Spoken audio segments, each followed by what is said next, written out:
ಹರೇ ರಾಮ.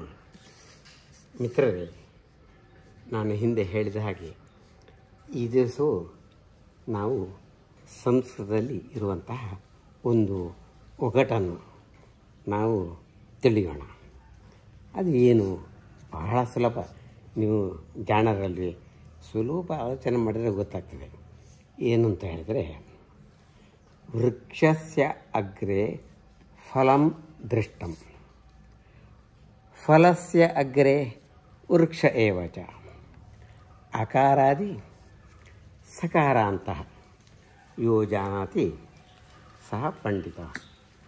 ಅಂದರೆ ವೃಕ್ಷಸ್ಯ ಅಗ್ರೆ ಫಲಂ ದೃಷ್ಟಂ, ಮರದ ಮೇಲೆ ಹಣ್ಣು, ಫಲಾಗ್ರೆ ವೃಕ್ಷ ಏವ ಚ, ಆಮೇಲೆ ಹಣ್ಣಿನ ಮೇಲೆ ಮರ ಅಂತೆ. ಅಕಾರಾದಿ ಸಕಾರಾಂತಃ ಯಹ ಜಾನಾತಿ ತದ್ವದ.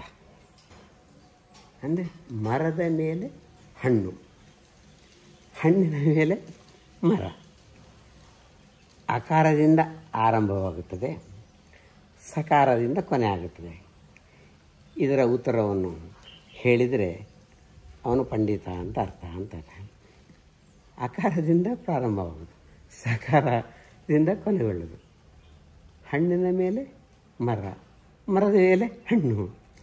ನಿಮಗೆ ಗೊತ್ತಿರಬೇಕಲ್ವ, ನೀವು ಜಾಣರು ತಾನೆ. ಅದು ಏನು ಅಂತ ಹೇಳಿದ್ರೆ ಅನಾನಾಸ್.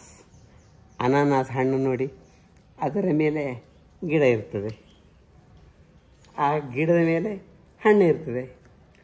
ಅಕಾರಾದಿ, ಅಕಾರದಿಂದ ಪ್ರಾರಂಭ ಆಗ್ತದೆ, ಸಕಾರಾಂತಹ, ಸಕಾರದಿಂದ ಕೊನೆಗೊಳ್ಳುತ್ತದೆ. ಅನಾನಾಸು ತಿಳಿಯುತ್ತೆ ತಾನೇ. ನಮಸ್ಕಾರ.